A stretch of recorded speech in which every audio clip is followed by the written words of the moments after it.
Hey, what's going on, guys? This is Luke. I'm one of the administrators of the HHPDL, the Holy Heck Pokemon Draft League, and here we're bringing you kind of a team review for Season 5.5.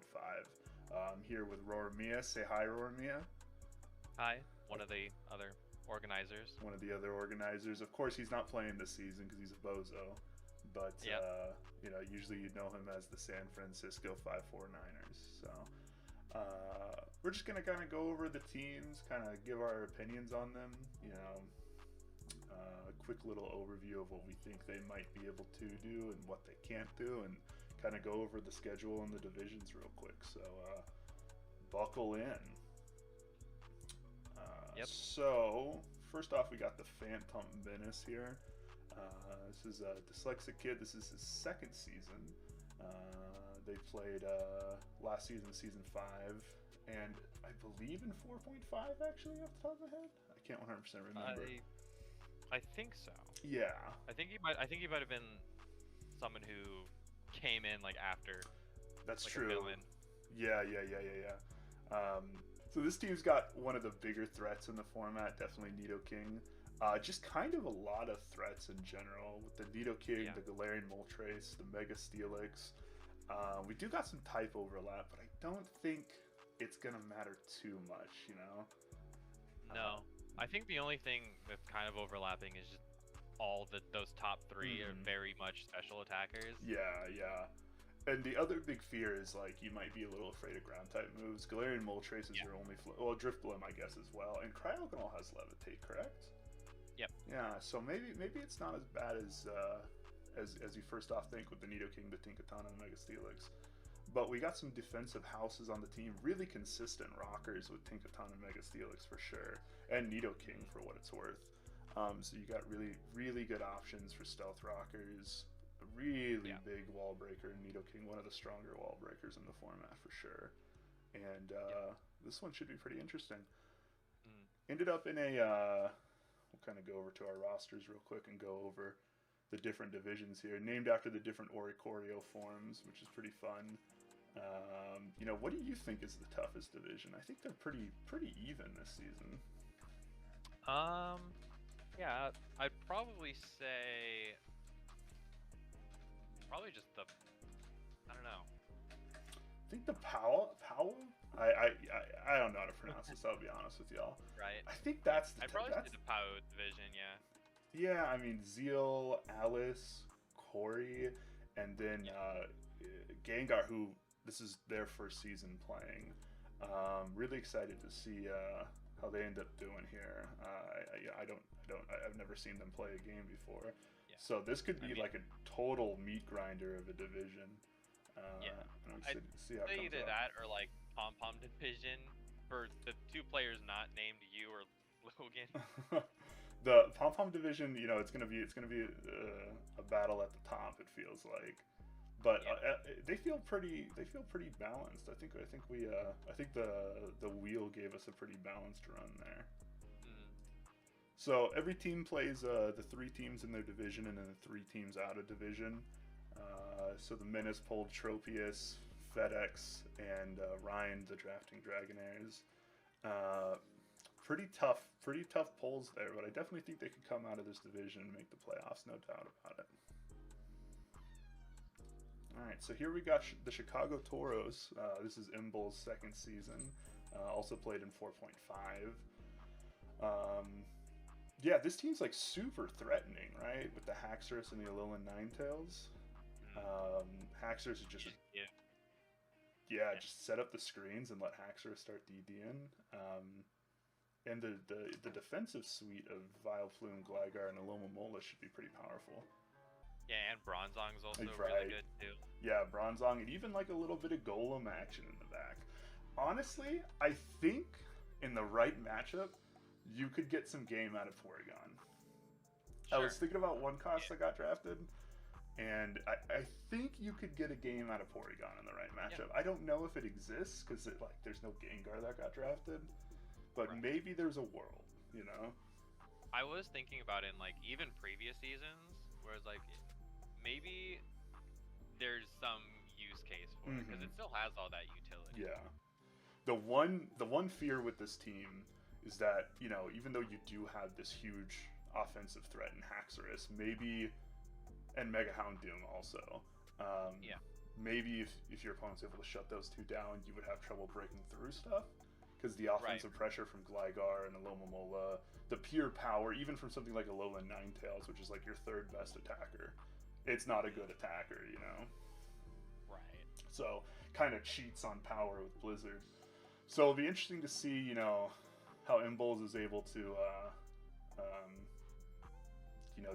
play this Haxorus, play this Mega Houndoom to take full advantage of in those games. Yeah, I think a lot of it's going to come down to how comfortable they are playing the annoying game. Things like Bioplume with like Strength Sap, Leech Seed, or getting your hazards up, getting around with the Lomomola, Jolteon even. Getting that Haxorus, getting that Mega Houndoom in at the right time, and knowing when to take advantage of that. All right. We got Kelsey. This is my lovely wife. The IVS Warriors. The revenge of the IVS Warriors is what she told me. And she said, I'm winning this time. So, I kind of helped her out with her draft. And I think it's pretty threatening. Defensively feels a little bit weaker than some of the other teams. You do have some defensive threats with like the Hydraffle, the Quagsire, Alolan but Hydraffle and Alolan definitely lean more like on the offensive defensive side.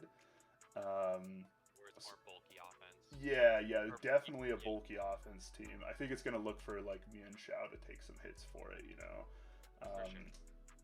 So definitely more offensive team. She's gonna click some buttons. She's gonna have a good time. Definitely gonna be a winner no matter her record. So. Yeah, the only thing I'd be maybe worried about is that Mian Xiao's kind of the fastest thing on the team. Right. 105 isn't exactly blazing fast. Even though 110 kind of feels like the soft cap of the format, having nothing near that is definitely tricky. You're going to be relying on choice scarfers on this team. Yeah. Also, there's one rocker, which is another issue. You end up with a steel type like Iron Crown. When your steel type can't set rocks, it makes things tricky. Yeah, I'm just looking at the other teams here, and at the very least in the division, I mean, besides the Phantom Menace, you got mons that are going to be faster and probably really chunk it if it's not careful. Right. Yeah, so, a team that's definitely capable of getting there. We'll have to see how Kelsey ends up piloting it. She has gotten substantially better. She knows some of the type chart now. So watch out for her as a threat. I would be very worried about ground types with it. Oh, yeah. You're relying on Hydraffle and Golbat. Yeah. Definitely tricky. You're also relying on Cherubi, so watch out. And Execute. Yeah. I mean, Execute with an EV like 60, 80, 45 special. Don't worry about that one. 80 defense. I mean, you might be chomping up Earthquakes. Sure. All right, we got the Mew York. Tyler, of course, they've played in every season, but the first one. Really, I love Tyler's like first 4 picks and Zygarde. There's a lot of picks on this team that I really like. I think this is a very strong team. This team's gonna do really well against the flying birds, the steel birds. We've got a Magneton for some trapping action. I think there's a lot of steel types in the format, and the steel types aren't super incredible just because of the nature of the format. The first 3 picks are great. The Sylveon is going to be a really dangerous offensive cleric. Very strong offensive team. For sure. The only real downside is there's only 2 rockers, right? You're stuck with Cloth or Celebi. Celebi's a great rocker, no doubt, but you are stuck with the 2 rockers, and I believe there's only 1 defogger if you don't count Servine, which I believe has it. Luckily, Rotom is an exceptional defogger, so you can get away with it for sure. But, I think that Zygarde 10% is going to be really, really trending in this division, especially. Right. For sure, yeah. There's a lot of ground weaknesses in this division, no doubt. And even the Bronzong, the Gligar, they're not going to be able to. The Bronzong's going to get hit. Galarian Moltres isn't bulky enough to just sit there and take 1,000 arrows. Same with Cryogonal, Yeah, and a couple of grass types, Vileplume is going to be Hydropple. I mean, it can, Right. The Hydrapple's not going to want to take a dragon move. Right. It doesn't want to switch into Thousand Arrows and then take an Outrage. Exactly. Yeah. So this Zygarde's really well positioned in this division for sure. I think it's going to be really strong. That's a great point. Again, there's some holes, but the overwhelming power of a couple of these mons should make up for it. Also, love the Beware pick.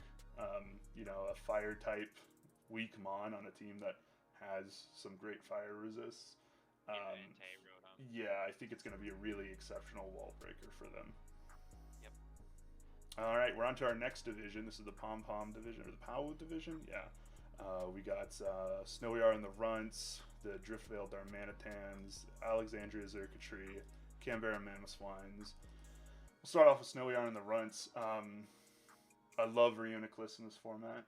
I think it's going to be really difficult, super, super difficult to break through. And in reality, this team is just going to be really threatening defensively.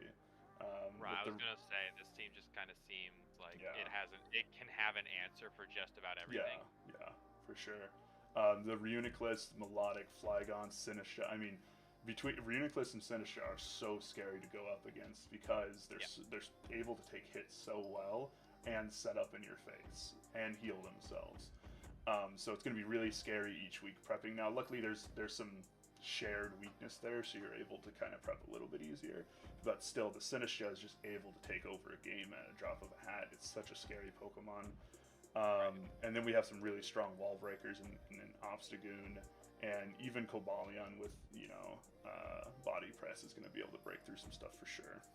Yeah, and in this format, Flygon's going to be pretty decent. Yeah, Flygon there's a lot of strong fire, water, grass mons, and Flygon's just going to eat up hits from all of them. The, you know, one weakness, I think I guess there's two Stealth Rockers, the Cobalion and the Cobalion does get Stealth Rock, so I think, you know, this team seems really well-rounded, really threatening, really scary, and I'm excited to see what Corey ends up doing with it. We got the Driftveil Darmanitans coming off of their victory from Season 5. You know, this is just another Darmanitan season. We're going to click Flare Blitz. We're going to have a good time. For sure. Definitely a lot of utility just going around and everything besides, you know, Primarina and Darmanitan. But even those two, they can pivot around and still do stuff. You got Azelf, really great lead. Yeah. Rotom, really great hazard and pivot mon. Yeah, I like Saltport, just super fast. Yeah, really also a great lead. I like the hazard control on this team a lot. Between the Donphan, the Azelf with their rocks, you know, Donphan's got Spin, Excelgor's got Spikes, Rotom's got Defog. I think this team's going to do a really good job of like keeping the hazards off the field so that we can bring Life Orb Darmanitan and punch some holes. Yeah, even Girder has Defog. The one, Girder does have Defog. Yeah, you're right. Honchkrow, I'm sure, has Defog, but I don't know. You're clicking Brave Bird with that thing, right? Right. The one, you know, weakness you might want to point to is the staying power of some of the defensive mons might not be great. Sure. Azelf, Rotomo, Primarina, Donphan, none of these have recovery. Yeah, none of these mons have true recovery for themselves. You know, Primarina can get away with some rest talk sets and stuff. There's no Wish Passer, but the offensive pressure this team should put on is more than enough to make up for it. Yeah, I would be surprised to see that many Pokemon if Excelgor decided to final Gambit and just make it a 5v5. Exactly, yeah. I could definitely see the rest of the 5 whatever picks here just being able to blow through the rest. Right, yeah. I mean, just so many strong offensive mons. Even the Berserker, which we didn't mention, is such a strong, like, bulky offensive attacker. So we got the Alexandria Xurkitree. This is Penguin Gengar. This is their first season in the league. Really excited to see how they do. There's a lot of speed on this team. You know, just kind of going over it in my head right now. You know, you got the Raichu, the Talonflame, who's one of the faster Pokemon in the format. There's a Rude, base 105, and you got some really strong wall breakers to back it up with the Nidoqueen and the Slitherwing. And you also have a little bit more speed control with like Masquerain sometimes coming up showing webs. Right. Wigglytuff helping Nidoqueen to get multiple entries, helping Duraludon to get multiple entries, and some really impressive bulk on the back end with Jellicent and Duraludon, even Wigglytuff. Yeah, Talonflame. Yeah, has great bulk on it. Does Wigglytuff get rocks? It does, correct? It does. Yeah, All the pink yeah. So we've got great rockers on the team. Really, I think a really well balanced team. The one thing you might point towards, there's no true cleaner on this team aside from like a Zarude, but I think that's gonna be fine. Yeah, I think Zarude can probably take care of Mm-hmm. most of it. I mean, just looking at a couple of the other teams, it's faster than a lot of the mons that would probably be left at the end. And Slitherwing can kind of clean at the end of games if you're up in Mons too with first impression, kind of cheats. So, yeah, I think this is a really well-rounded team. I got sniped twice by Gengar, Wigglytuff, and Talonflame. Can you believe it? Those are my only snipes this season. All right, next up we got Zeal. Zeal took a break in season 5, but he's played in multiple seasons. Really, I like this team as kind of a well-balanced team. You know, we have the Volcanion 215s and then just a bunch of playable mons, and I think it's super well-rounded. I was playing a mock against Deal with the fabled pink team, mm-hmm. and it was pretty threatening, just kind of finding a way to not get trapped by things such as chestnuts, leech seeds, and all that. Right. Just raw power. I mean, you're great hazard setters as well. Sandy Shocks and Skarmory are going to be able to keep those hazards up. Sandy Shocks does such a good job of helping you keep your hazards up, being an electric type.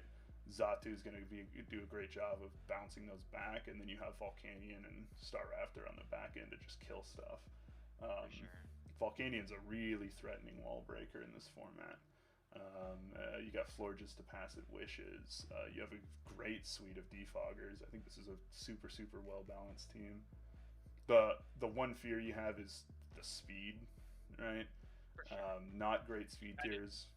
Yeah, you kind of cheat that if you bring like Scarf on Staraptor mm-hmm. or something like that. But other than that, you don't have too much. And there's a world where you can get away with Scarf Staraptor a lot better than normal because of Xatu and because of your great defoggers.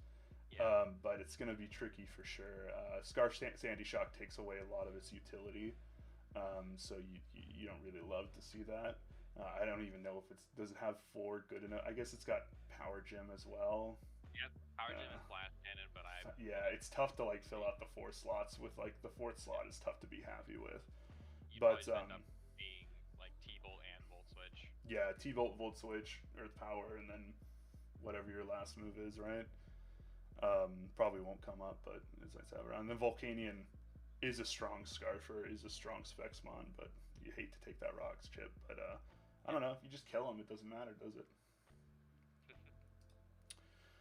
Alright, our next division, we got the Huntington Houndooms, Drafting Dragonairs, Flint Tropius, and Nimbasa City Metachams. Maya returns. Maya and I are now, I believe, the only 2 players in league history, or the only 2 coaches to play in every season, because Roromiya is out of this one. That would be correct. But Roromiya is still good for full seasons. And FedEx, I believe. FedEx skipped our Uber's season, but Maya really started off the draft with a bang, getting Furret. And honestly, I think Furret's got a lot of value in this format. Obviously, a first-round pick, you got to respect it. But I think Furret does get surprisingly decent in this format. Yeah, because Furret has Tidy Up, right? Yeah, correct, yeah. So I think there's worlds where Furret could kill some stuff in this format, which is kind of fun. Yeah. It has decent enough coverage. Right, yeah. But besides that, I mean, I like the defensive mons on this team. The Clodsire, the Cloyster, the Registeel, the Dachshbun. Kind of my personal fear would be another team that feels a little weak to ground types. Amolga being our only floater, I believe. Yeah. Cloyster's going to take Earthquakes like a champ. Just the stats get it through. And, Spite Ops Nation will always rise up. Right. Dachshbun can kind of take Dachshbun, yeah. you don't want your Ogre Pawn switching on a bunch of EQs and stuff. No. But definitely the offensive members of this team are pretty scary. I do like the defensive core aside from that one weakness, but you can't get away with not having weaknesses. The Ogre Pawn and the Chandelier together should be really threatening, and like the threat of Cloister is always so menacing in the back. We got the Drafting Dragonaires. This is Ryan coming back. I think what he played, I think his first season was an Uber season, so this is his third season. My boy got some classics. My boy is a Gen 1, Gen 2er, and he got to have his fill in this draft. Really threatening Mon and Alakazam, one of the faster Mons, one of the faster offensive Mons in the format. So going to be really leaning on that, and Hisui and Lilligant to kind of be his primary damage dealers. I like the Ninetales paired with the Lilligants. You're not committed necessarily, but Ninetales can do its own stuff if it needs to. And then the Blissey Umbreon is an interesting defensive core. Might be a little fighting weak when it comes down to it. And maybe the Quillfish can get you there. Yeah. Which I think is the idea. Quillfish and Granbull can get you there. Maybe Spinarak can get you there. I don't know about that. Dude, we got some Spinarak calcs for me and Shao Close Combat. Probably still does a good job. Maybe FedEx has that in his notes. Definite weaknesses, but I mean, with Zam and Hisui and Lilligant, and just it's gonna be tough for most teams to just break through Blissey Umbreon. Yeah, I mean, you got Belly Bolt too there. I mean, surprisingly good physical bulk. And 109. I mean, 109 HP makes up for a lot. Something that could be kind of tricky is in certain matchups where you are up against a ground type. If you just soak them and take away their stab, then it becomes a lot more manageable. Right. Yeah, I mean, between Umbreon and I think Umbreon's just gonna take the neutral ground hits really well. But yeah, there is no floater on this team. So we are just gonna have to figure out ways to like neutrally take ground hits. But I think this team can definitely get there. Some good hazard setters too. Also Dragonair, kind of dope in this format. I think there's some I was hoping to get Dragonair, but I couldn't take it from my guy. So I mean, obviously the biggest glaring thing I'd say is kind of a lack of hazard removal. I mean, the only thing off the top of my head, I can't remember if any of these other lower costs. Well, Sandslash gets Rapid Spin and Hisui and Lilligant gets Defog, but you're probably not using either of those for that purpose. Right. Yeah, so a little bit of lack of hazard removers as well. Luckily, Zam can kind of cheat around that. So but Blissey, Umbreon, they're gonna get chipped down. But hopefully, you can just get enough entries with those, and then Zam and Lilligant can do what they need to do. It just means you have to decide between running Heat Rock on Ninetales or Boots because you have to not take the chip. For sure. We got my team, the Flint Tropius. I like this team quite a bit. I always got issues with my own teams, of course, but I think it's a pretty strong concoction. Mega Venusaur is one of the better Pokemon in the format. Really, really strong, stalwart defensively. And if you had to point out what I think are the weaknesses for my own team, I would definitely say I don't love any of my Stealth Rockers as weekly brings. I mean, Bisharp's the closest, but I'd like to be doing other stuff on it. But I think we can lean on. Always has flaws. Yeah, I think we can lean on Rhydon and Fortress enough to get the job done. Interesting enough, Fortress and Bisharp don't share any weakness aside from their fire weakness, and I have so many fire resist, I thought I could pretty easily get away with that. And then, if I'll be honest with you, super excited for Kangaskhan. I'm sure you've heard me say that. I'm really, really, really excited to play some Kangaskhan. So I definitely think there's a time and a place for it. Yeah, and then the other thing that I personally have a trouble with is my speed tiers are okay. I got a lot of base 90s, but it's really being held together by Starmie. Because even though you have Moltres at 90 or like Rotom's not really doing too much with that speed, and Moltres you're not really going to be putting speed into it anyways. Yeah. There'll be times where Kangaskhan and Moltres get speed, but not a ton. And even Venusaur at 80 isn't going to get a ton of speed. It's really Rotom and Starmie that are my like traditionally quick mons. You know, Starmie's very fast in the format for sure. But I don't know. We'll just spread a bunch of T-Way to try to get there, eh? Yep. Next up, we got the Nimbasa City Meta Champs. Logan. This is his 5th season, if you count 0.5s. 6, something like that.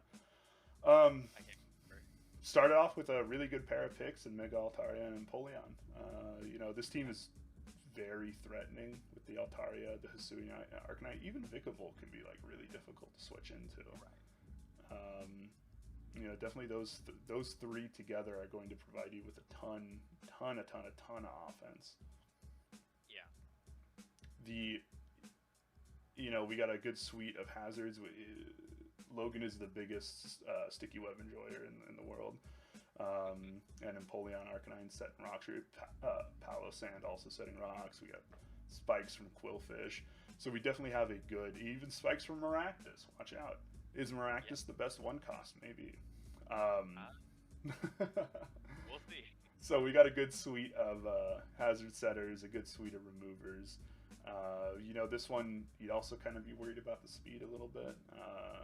You're hoping that Cyclizar and Electrode kind of get you there, eh? Right. I mean, you can put Scarf on Arcanine, but I mean, you don't want to cheat your speed with your Rock's weak mon. Right.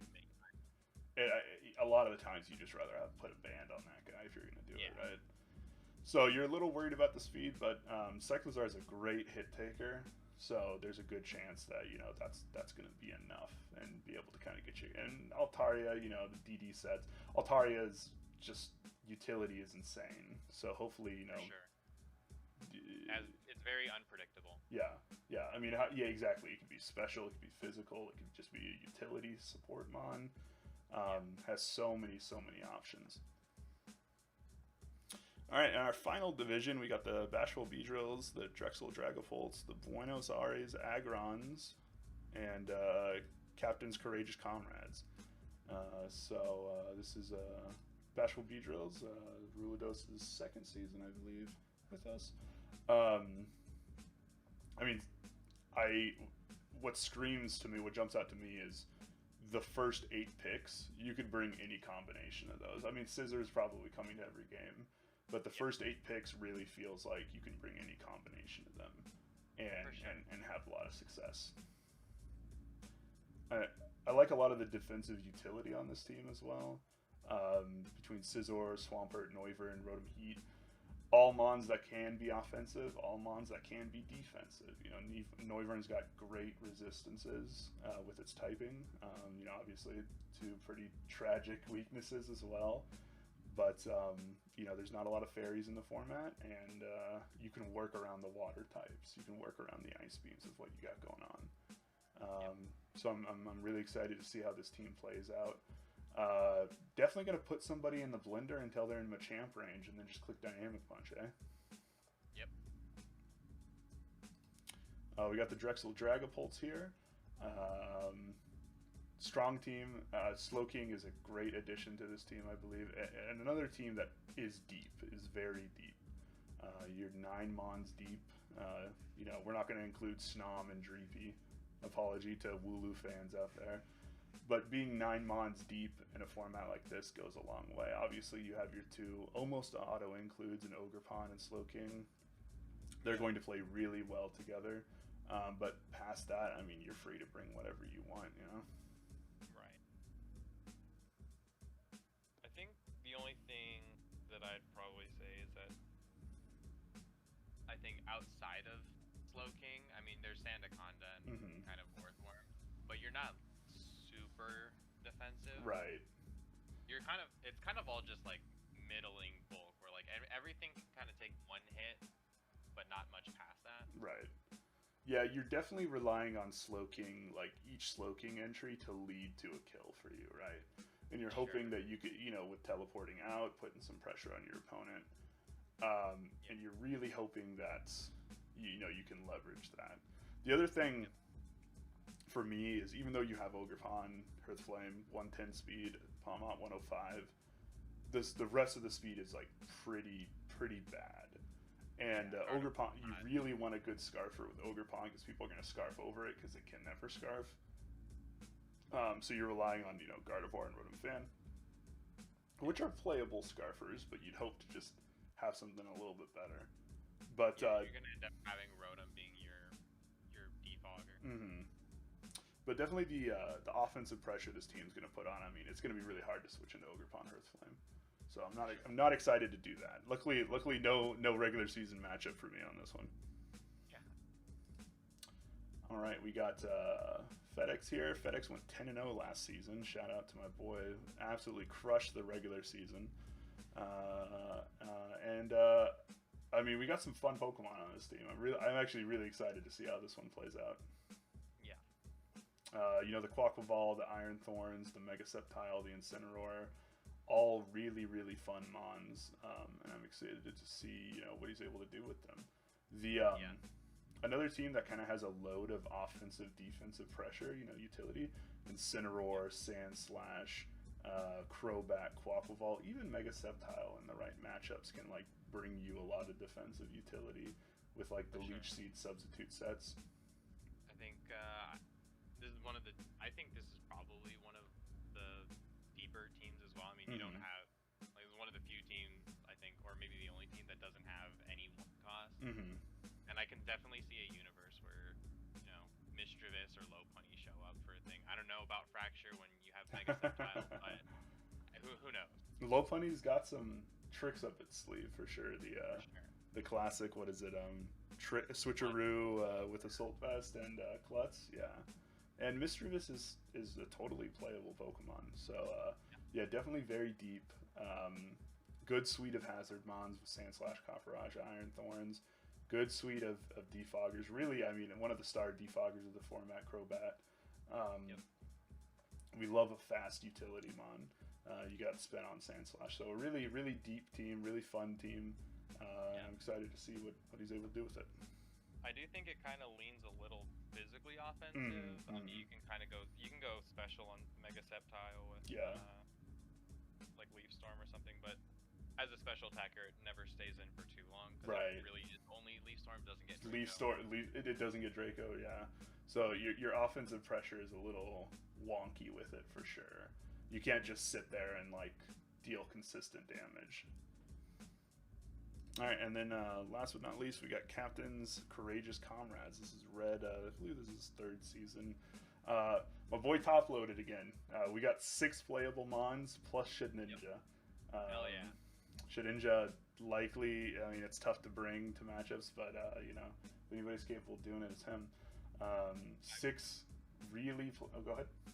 I was gonna say, I would say at the very least, Charjabug isn't the worst on tap from 1 cost. I mean, you can always bring it in the back as like, even just to fodder it off as sticky webs. Hey, Castform's got great coverage, man. So watch out. You know, we got, I mean, 5 huge threats on this team with Mince, Crocodile, Salazzle, Azumarill, Metagross. I mean, this is the strength of top loading your team, is it's going to be really difficult to prep for red every week. You know, you're going to have to account for all these huge threats. And then you're going to have to not only account for these huge threats, but how am I going to break through the Corviknight? How am I actually going to kill the Metagross? You know, Salamence has a suite of really awesome resistances. So it's definitely going to be tricky to play against this team every week, and I'm excited to see what people are able to bring against it. All right, that's everybody. You know, we're excited to be posting some YouTube content. We're definitely going to start doing this every week. We're going to try to do some live battle replays that we'll watch. We're going to try to get some, well, maybe not live battles, but, you know, we'll try to get some live battles, reactions here and there. Definitely watch some replays, and the plan is every Sunday to put out kind of a weekly recap video for the league. So, you know, subscribe if you like it. If you love our sweet, sultry voices, and and we'll see y'all later.